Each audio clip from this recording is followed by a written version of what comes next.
Hey guys, welcome back to our channel. और जैसा कि आप सबको पता है कि हम करते हैं यहाँ पे तैयारी सभी राज्यों के टीटी प्रश्न पत्रों की।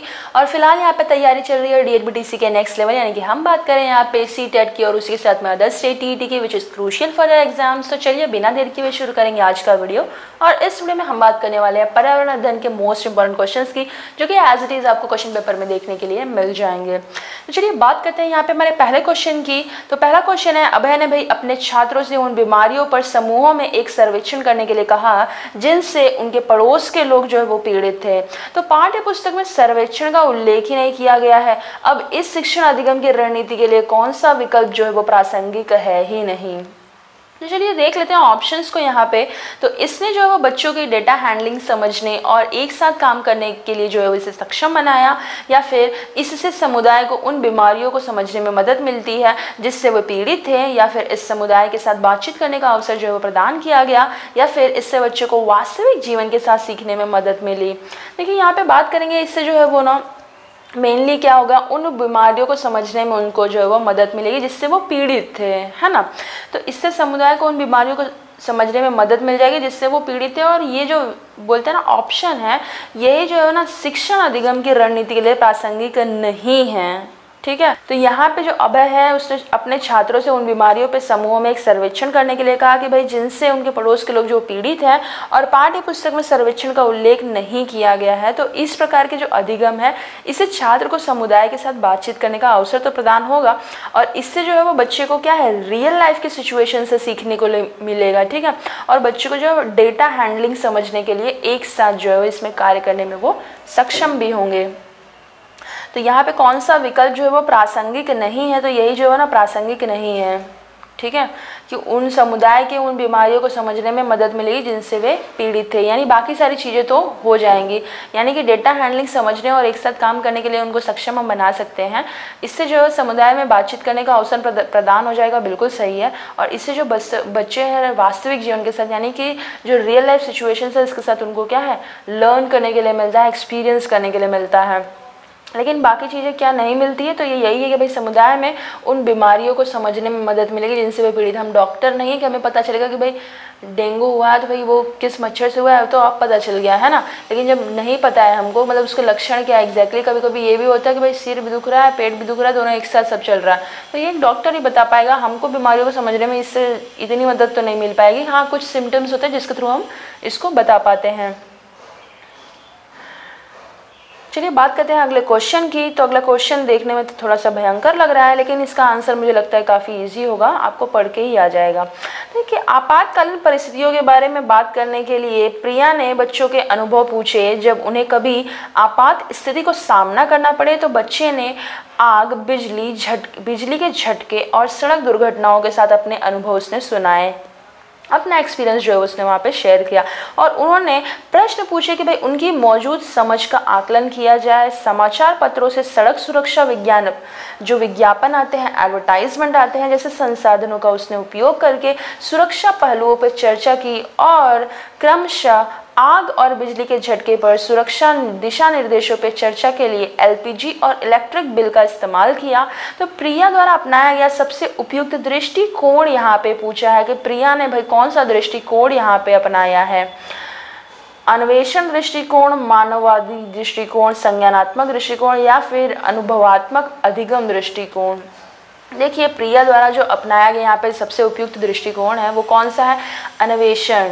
ठीक है, उसने खोज किया है भाई, सर्च आउट किया, तब वो बता रही है अपना एक्सपीरियंस, है ना, ऐसे नहीं बता रही है। तो अन्वेषण पद्धति की विशेषता क्या होती है, देखिए ये क्या होती है, विद्यार्थी को अपने निरीक्षण और प्रयोग से स्वयं ही उसको खोजना होता है। तो अध्यापक विद्यार्थी को बहुत से क्रियाकलाप बताते हैं, ठीक है, बहुत सारी एक्टिविटीज बताते हैं, फिर भी विद्यार्थी अगर जब तक स्वयं ही उस पर प्रयोग ना करे ना, तो उसका निष्कर्ष नहीं निकल सकता है। जब तक आप स्वयं उसको खोजो ना, मतलब आपको बता देंगे कि भाई चना जो है वो स्प्राउटेड हो जाता है, ऐसे होता है, वैसे होता है, मतलब प्रोजेक्टर पे दिखा दिया, आपको मूवीज में दिखा दिया, और मतलब रियल में भी दिखा दिया, लेकिन आपको तब तक नहीं समझेगा जब तक आप उसको खुद से उसको जो है वो बोएंगे नहीं, मतलब बोलते हैं ना, उसको जो है वो भिगाएंगे नहीं, उसको बोएंगे नहीं, जब तक उसको आप अवलोकन नहीं करेंगे, ऑब्जर्व नहीं करेंगे, तब तक आपको ये चीज़ें नहीं समझ में आएंगी। तो इसीलिए अन्वेषण दृष्टिकोण जो है ना, यही सबसे बेस्ट विधि होती है। और जीन पियाजे के हिसाब से भाई अन्वेषण के हिसाब से बच्चा सीखता भी है। समुदाय एक महत्वपूर्ण शिक्षण और अधिगम संसाधन है। क्यों? क्योंकि ये जो है वो वास्तविक परिस्थिति में सीखने का अवसर प्रदान करता है। कोई भी समुदाय में उपलब्ध समस्त ज्ञान के बिना जो है वो आलोचना स्वीकार कर सकता है। ये सस्ता और सुलभ है। बुजुर्ग लोग जो है वो बुद्धिमान होते हैं और उनके पास जो होता है बहुत सारा टाइम होता है। देखिए ऐसी तो बात नहीं कि बुजुर्ग लोगों के पास बहुत ज़्यादा टाइम होता है, बट हाँ ये बात अलग है कि वो टाइम देते हैं और हम उनकी टाइम की कदर नहीं करते हैं। तो यहाँ पे जो आपका सही उत्तर हो जाएगा कि वो है समुदाय के महत्वपूर्ण शिक्षण और अधिगम संसाधन है। क्यों? क्योंकि ये जो है वो एक वास्तविक परिस्थिति में सीखने का जो हमें क्या है अवसर, अपॉर्चुनिटी देता है। इसीलिए बच्चों में जो है वो तेजी से जो है वो अधिगम क्षमता का विकास होता है। तो चलिए बात करते हैं हमारे अगले क्वेश्चन की। यहाँ पे ईवीएस शिक्षण अधिगम में कक्षा में प्राप्त अधिगम करे विद्यालय के बाहर के जीवन से जोड़ने और इसे समृद्ध करने का तात्पर्य क्या है? देखिए यहाँ पे कहता है कि भाई ईवीएस की जो शिक्षण अधिगम है, इसमें कक्षा में प्राप्त किया गया जो अधिगम है, इसको विद्यालय के बाहर जीवन से हमको जोड़ना है। तो इसको समृद्ध करने के लिए तात्पर्य क्या है? पूर्ण विद्यालय दृष्टिकोण, पाठ्यचर्या से बाहर जाना, पाठ्य पुस्तकों से बाहर जाना, या फिर वैश्विक पर्यावरणीय मुद्दों और चिंताओं को पाठ्य पुस्तकों से जो वो लिंक करना। देखिए ईवीएस शिक्षण में अगर हम अधिगम को जो है वो कक्षा में प्राप्त अधिगम जो है वो विद्यालय के बाहर वाले जीवन से जोड़ने के लिए जो हम समृद्ध करने का तात्पर्य यहाँ पे पूछ रहा है ना, तो ये क्या हो जाएगा आपका पाठ्य पुस्तकों से हम इनको बाहर लेके जा रहे हैं। ठीक है, अब इससे होगा क्या कि पर्यावरण की जो शिक्षा है जिसकी शुरुआत ही प्रारंभिक स्तर पे पर्यावरण अध्ययन के रूप में की जाती है, तो इसके मेन इंपॉर्टेंट ऑब्जेक्टिव्स क्या होते हैं कि भाई बच्चों में पर्यावरण के प्रति जो है वो जिज्ञासा, जागरूकता, ये सारी चीज़ों का डेवलपमेंट करना, और पर्यावरण जो है वो मनुष्य तथा पुरानी परंपराओं और सांस्कृतिक रिवाजों सहित संबंधित जो भी ज्ञान है और समझ है इसका क्या करना, विकास करना होता है। और जो भी आदतें हैं, हैबिट्स हैं, मूल्य हैं, अभिवृत्तियां हैं, भावना है, ये सब क्या उसमें जो है वो इनकलकेट करना, यानी कि उसका डेवलपमेंट करना, उसका विकास करना, उनके अंदर ये भावना को जो है ना बोना, एक तरीके से कहते हैं ना। तो सी ऑप्शन जो है वो यहाँ पे करेक्ट है। इसे समृद्ध करने का तात्पर्य है कि भाई पाठ्य पुस्तकों से इसे जो है वो बाहर की तरफ ले जाना। चलिए बात करते हैं अगले क्वेश्चन की। तो अगला क्वेश्चन हमारा कहता है कि भाई कक्षा 3 के छात्रों को रमा ने सिखाया कि भाई पिता, माँ और उनके बच्चे एकल परिवार का गठन करते हैं। यदि दादा दादी एवं अन्य रिश्तेदार साथ रहते हैं तो ये एक विस्तारित परिवार है। तो आप इसके बारे में क्या सोचते हैं? तो चलिए सोच लेते हैं क्या है। शिक्षण अधिगम दृष्टिकोण जो है वह समावेशी नहीं होता है। परिवार की अवधारणा को इसी तरीके से सिखाया जाना चाहिए, या फिर परिवार की परिभाषा ही यहाँ पे गलत बताइए, या फिर रमा जो है वो अपने छात्रों के प्रति जो है वो असंवेदनशील है। तो देखिए यहाँ पे जो है ना शिक्षण अधिगम का दृष्टिकोण क्या है, समावेशी ही नहीं है। ठीक है, क्योंकि यहाँ पे समावेश करके बताया ही नहीं जा रहा है, इसी वजह से।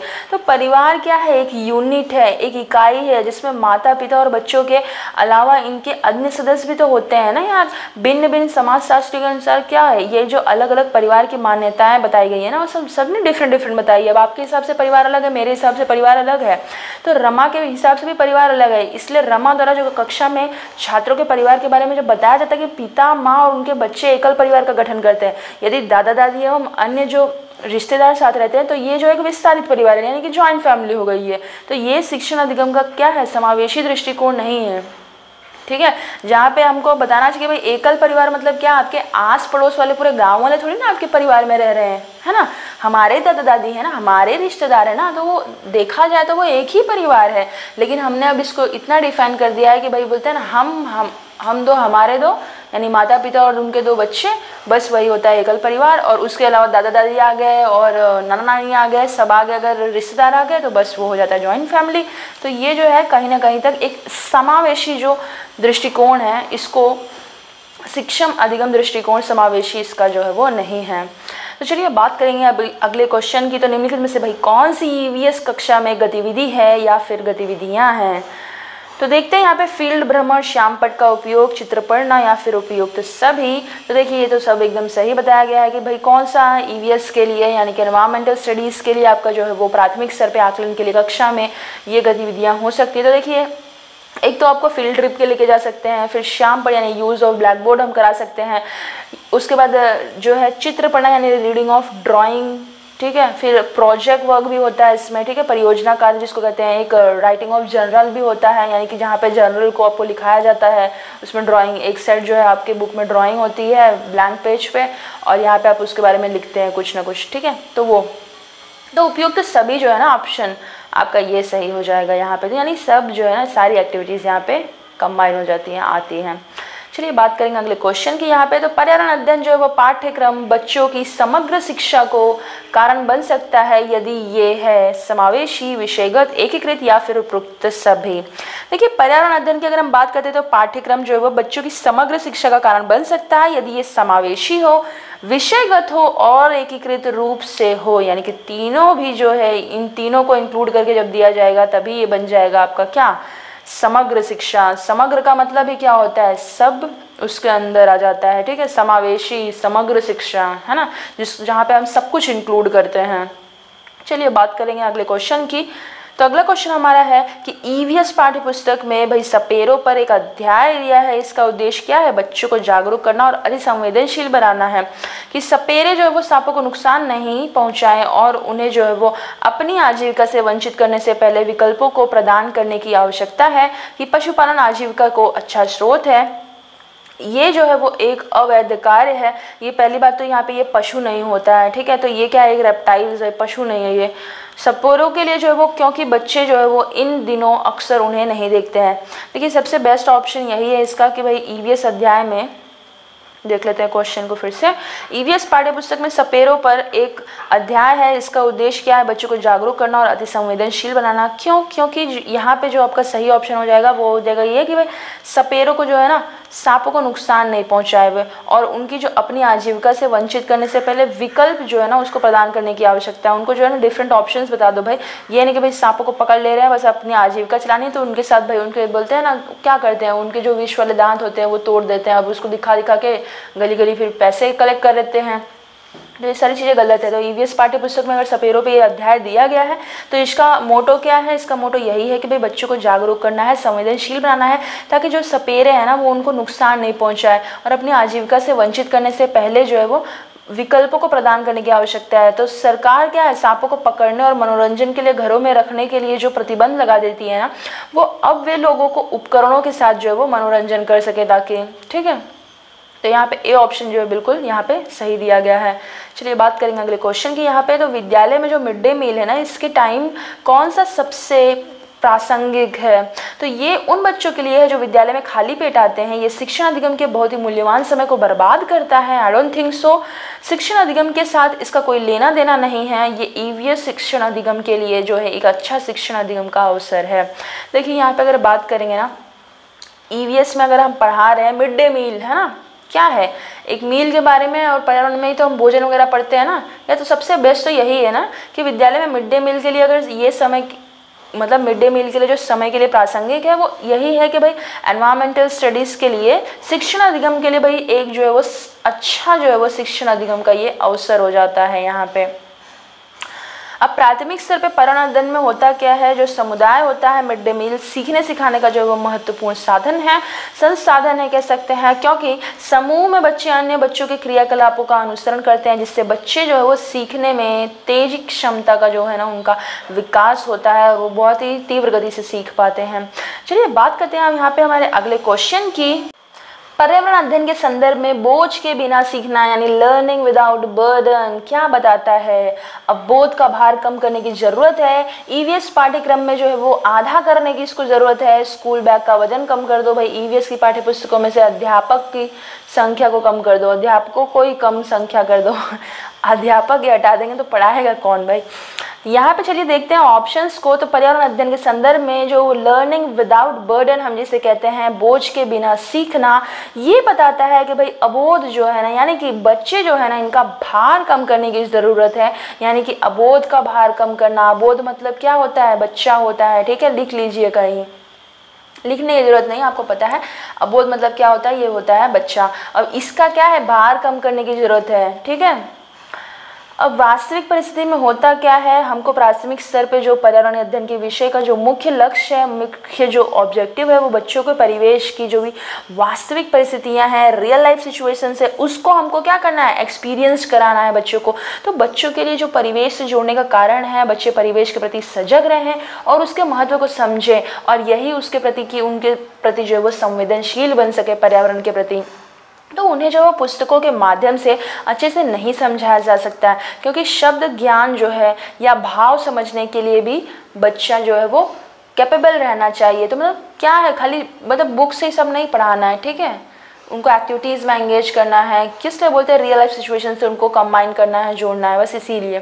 तो यहाँ पे अबोध का भार कम करने की ज़रूरत है, बच्चे की भार कम करने की ज़रूरत है। चलिए बात करेंगे अगले क्वेश्चन की। यहाँ पे तो ईवीएस की जो कक्षा है इसमें समूह में सीखने का उद्देश्य क्या है, ऑब्जेक्टिव क्या है, सहयोग के मूल्यों को लागू करने और एक साथ काम करने के लिए प्रत्येक बच्चे को सक्रिय रूप से एक्टिव पार्टिसिपेशन जो है वो करने के लिए जो है वो सीखने में सक्षम बनाना, कैपेबल बनाना, छात्रों को आसानी से प्रतिबद्ध करना और वर्कलोड को कम कर देना। लड़के लड़कियों की अलग अलग सीखने के लिए भाई उनको अलग अलग सीख सकते हैं वे, या फिर कम और उच्च प्रदर्शन वाले छात्रों को अलग अलग कर देना, उपचारात्मक शिक्षण। ये दोनों तो ये नेगेटिव ही लग रहे हैं, तो ऊपर वाले दोनों में से कोई एक है। छात्रों को आसानी से प्रतिबद्ध करना और वर्कलोड को कम कर देना, उनको आसानी से प्रतिबद्ध नहीं करना है। देखिए सबसे बेस्ट ऑप्शन आपका यही बोलते हैं ना, ऑप्शन कौन सा बड़ा है वो भी आपका हर बार सही भी निकल जाता है, मतलब 99% आपका सही ही रहता है।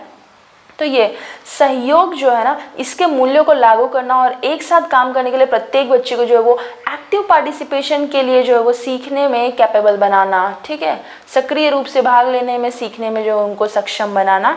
ये जो है इससे क्या होगा, बच्चा जो है ना स्वयं को ना सुरक्षित और जुड़ाव महसूस करता है, ठीक है।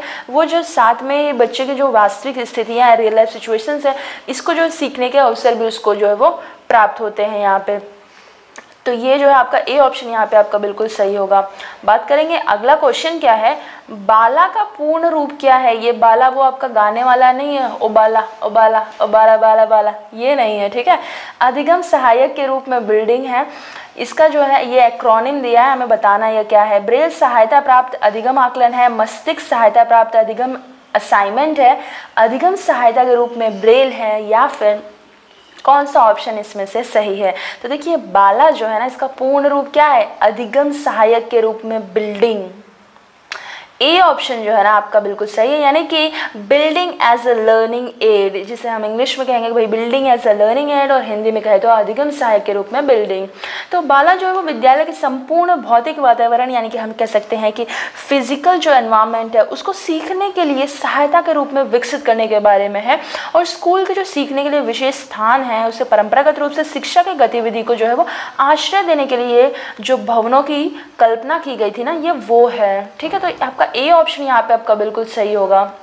चलिए बात करेंगे यहाँ पे अगले क्वेश्चन की। तो वैकल्पिक ढांचे का अर्थ क्या होता है।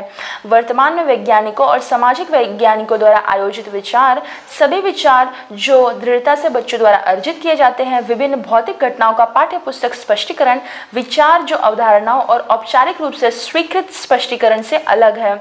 यहाँ पे देखिए अगर ऑप्शंस की अगर मैं बात करूँ तो यहाँ पे जो आपका सही है वो यही है कि भाई विचार जो अवधारणाओं के औपचारिक और इसी रूप से जो है वो स्वीकृत करते हैं और स्पष्टीकरण से ये अलग है, ठीक है। विचार जो अवधारणाओं के औपचारिक रूप से स्वीकृत है और स्पष्टीकरण से ये अलग भी हैं। तो वैकल्पिक ढांचे का मतलब क्या, ये वो विचार हैं जो अवधारणाओं के औपचारिक रूप से स्वीकृत हैं और स्पष्टीकरण से ये अलग हैं।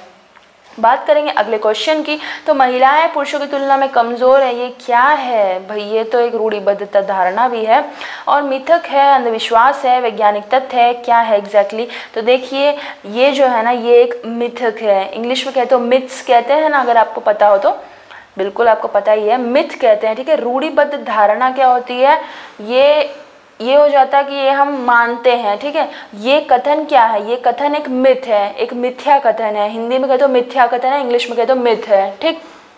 तो ये एक मिथक है। यहाँ पे गलती से भी रूढ़िबद्ध धारणा मत मार के आइएगा, ऑप्शन गलत हो जाएगा। क्यों, क्योंकि देखिए यहाँ पे हमको ये नहीं कहा कि भाई महिलाएं जो है पुरुषों की तुलना में कमज़ोर है, ये क्या है, ये नहीं पूछा हमको ये क्या है। ये जो कथन है ना ये है एक मिथ, यहाँ पे एक कथन दिया है, ठीक है। हम क्या सोचते हैं ये नहीं बताया, हम जब सोचते हैं ये चीज़ तो ये हो जाती है रूढ़िबद्ध धारणा। किसी चीज़ की धारणा हमारे अंदर है तो वो हो जाती है इसकी धारणा। लेकिन ये पूछा कि ये भाई यहाँ पे क्या है कथन के रूप में, तो ये है एक मिथक, ठीक। सी ऑप्शन जो है आपका करेक्ट है।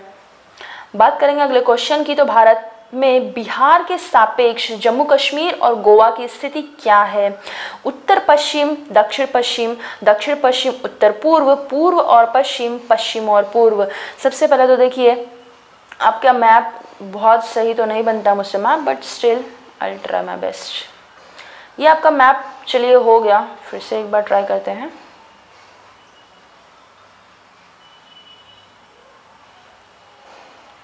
ठीक है, अब यहाँ पे जो है ना ये बना दिया है उत्तर, दक्षिण, पूरब और ये आपका पश्चिम। तो यहाँ पे बिहार कहाँ है, तो बिहार हमको कहीं इस साइड मिल जाएगा, है ना। अब इसके सापेक्ष पूछा कि जम्मू कश्मीर और गोवा की स्थिति कहाँ है, तो बिहार अगर यहाँ है तो जम्मू कश्मीर तो यहाँ आ गया, है ना। तो जम्मू कश्मीर के ये क्या है, उत्तर है, ये क्या है, पश्चिम है। तो यहाँ पे ये जो है जम्मू कश्मीर, उत्तर और पश्चिम का ऑप्शन आपका तो एक ही दिख रहा है, पहला ही वाला उत्तर पश्चिम दिख रहा है। ठीक है, जम्मू कश्मीर का हो गया। अब गोवा की स्थिति यहाँ से लेके यहाँ पे गोवा, तो यहाँ पे हम सबको पता है। तो ये इसके लिए हम कह सकते हैं कि भाई यहाँ पे आने के लिए ये आपका क्या है, दक्षिण और ये पश्चिम है। तो ये देखिए ये दक्षिण और ये है पश्चिम। तो यहाँ पे आपका आ गया गोवा। तो ये आपका ये वाली दिशा में, ये आपका ये दिशा में, दक्षिण पश्चिम भी आपका इसी ऑप्शन मिल गया। तो गोवा के लिए दक्षिण पश्चिम। तो चलिए अब यहाँ पे ऑप्शन भी आपके मिल गया, यानी कि अगर बिहार अगर यहाँ पे है तो आपका जम्मू कश्मीर यहाँ था और गोवा यहाँ पे था। तो इसके सापेक्ष जब हमने अगर लाइन यहाँ पे खींची है तो ये आपको मिल गया एग्जैक्ट। ये हो गया था आपका नॉर्थ, साउथ, ईस्ट, वेस्ट। तो यहाँ से बिहार से ये था आपका नॉर्थ वेस्ट, जो कि आपका था जम्मू कश्मीर, और इसी बिहार से आपका ये था साउथ वेस्ट, जो कि था आपका गोवा। तो यहाँ पे ऑप्शन आपका ए बिल्कुल यहाँ पे एकदम सही है। ठीक है, और यहीं से अगर हम लेके भाई ये जो है बिहार राज्य जो है, इसके पूर्व में अगर देखा जाए यानी कि ईस्ट में देखा जाए तो यहाँ पे क्या है, पश्चिम बंगाल है। यहाँ पे सुंदरबन का डेल्टा है अपना, जहाँ पे अपने मैंग्रोव वन्स में मैंग्रोव के जो है वन मिलते हैं वो है। और यहीं से अगर हम इसी साइड अगर पश्चिम की दिशा में हल्का से देखें तो यहाँ पे आपका उत्तर प्रदेश आ जाता है ना। तो ये तो बात की बातें हैं। तो चलिए आज की वीडियो में गाइस बस इतना ही, मिलते हैं अपने अगले वीडियो में, तब तक के लिए जय हिंद।